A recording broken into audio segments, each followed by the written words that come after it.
So for this problem, to find the derivative of exponential functions, and these are the two formulas for the derivative of exponential functions, the e to the power u and a to the power u. Now take note for a to the power u, so a is a number. So for this given, to find the derivative, so using this formula, the e to the power u, so y prime equals, so first, copy the given e to the power 5x minus 6 times the derivative of u, or the derivative of 5x minus 6. So this one is 5. So therefore the derivative is equal to 5. Then e to the power 5x minus 6. Then for this given, so to find the derivative, so we have y prime equals, so again, if there is a constant, so just bring down the constant. And for the derivative of e to the power u, so first, copy the given, so e to the power 2x to the power 2 plus 7x minus 9, then times the derivative of u, or the derivative of 2x squared, this one is 4x, then plus the derivative of 7x, this is 7, and for the derivative of a constant, this one is 0. Then to simplify, so y prime equals, multiply this 3 to 4x, so 3 times 4x, this one is 12x, and 3 times 7, so this is 21. Then bring down e to the power 2x squared plus 7x minus 9. So this is now the derivative. Then for this given, so to find the derivative, so again, y prime equals, bring down the constant, then for e to the power u, so copy first the given, so this is e to the power cosine, then 7x minus 5, then times the derivative of u. So first, the derivative of 7x minus 5, this one is 7, then times the derivative of cosine. So since the derivative of cosine is negative sign, then 7x minus 5. Then to simplify, so y prime equals, multiply these 2 and 7. So 2 times 7, that's 14, times negative.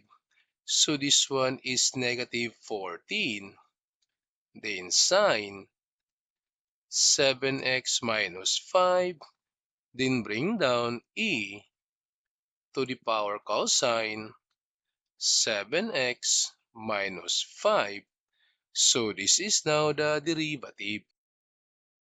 Then for this given, so to find the derivative, so e to the power 6, then ln.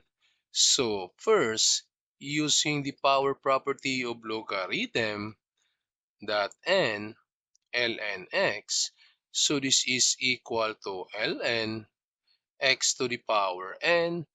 So we can put this 6 as the exponent of 3x squared minus 5x plus 3. So this given becomes e, then to the power ln, then we have 3x squared minus 5x plus 3, then to the power 6. Then using now this property of exponential function, that e to the power ln x, this is equal to x. So we can cancel this e to the power ln. So therefore, this becomes y then equals 3x squared minus 5x plus 3 then to the power 6. Then from this, so we can find out the derivative. So using the general power rule, that u to the power n, so this is equal to n times u, then minus 1 for the exponent times the derivative of u. So from this formula, so we have n is the exponent, so this becomes 6 then times 3x squared minus 5x plus 3 then minus 1 for the exponent, so to the power 5 then times the derivative of u. So the derivative of 3x squared, this one is 6x, then minus the derivative of 5x, this one is 5. Then to simplify, so y prime equals, multiply this 6 times 6x, so this one is 36x. Then 6 times negative 5, this is negative 30, then bring down this 3x squared minus 5x plus 3 to the power 5. So this is now the derivative.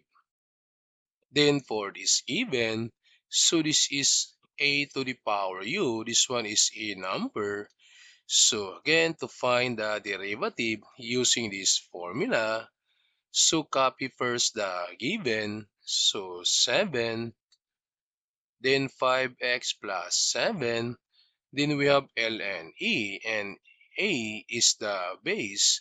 So this is ln 7, then times the derivative of u, or the derivative of 5x plus 7. So this is 5. Then to simplify, so y prime equals 7, then to the power 5x plus 7, then ln 7. So using now the power property of logarithm, so we can place this 5 as the exponent of 7. Then we can simplify. So this one is 7 to the power 5x plus 7. Then this ln 7 to the power 5. So since 7 to the power 5 is equal to 16,807, so this is now the derivative. Then for this even, so again, using a to the power u, so to find the derivative, so copy first the given, so 3, then tangent 5x plus 2, then we have ln u, or ln a. This one is ln a, so this one is ln a is 3, then times the derivative of u.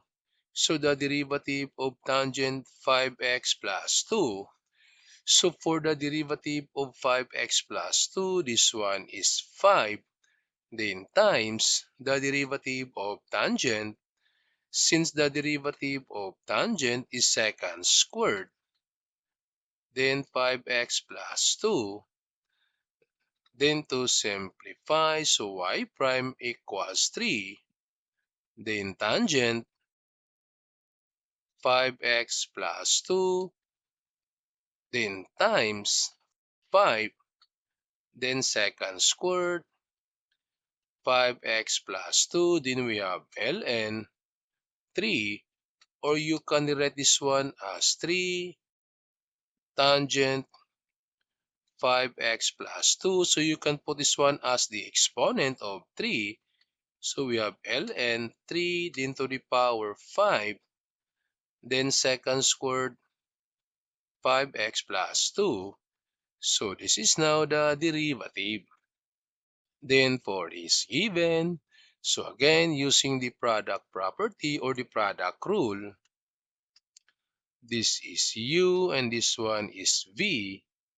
So to find out the derivative, so u equals 9 to the power 2x, then du.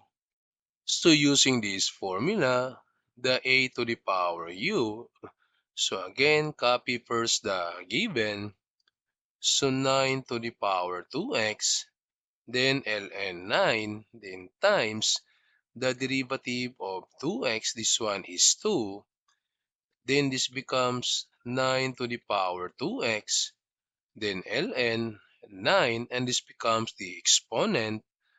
So du equals 9 to the power 2x, then ln 9 to the power 2, this one is 81. Then for v, so observe e to the power ln, so we can cancel this e to the power ln. So therefore, v is equal to 7x minus 4. And for the derivative of v, so the derivative of 7x minus 4, this one is 7. Then again, using the product rule, so u dv plus v du, so y prime equals u dv, and u is 9 to the power 2x times dv is 7, then plus v is 7x minus 4, then times du, and du is 9 to the power 2x, then ln 81, then we can factor out. So observe in every terms there is common, so we can put 9 to the power 2x outside, so we have 9 to the power 2x. So since we put 9 to the power 2x, so therefore the remaining is 7, then plus, again, we put this 9 to the power 2x outside, so the remaining is 7x minus 4, then ln 81. So this is now the derivative.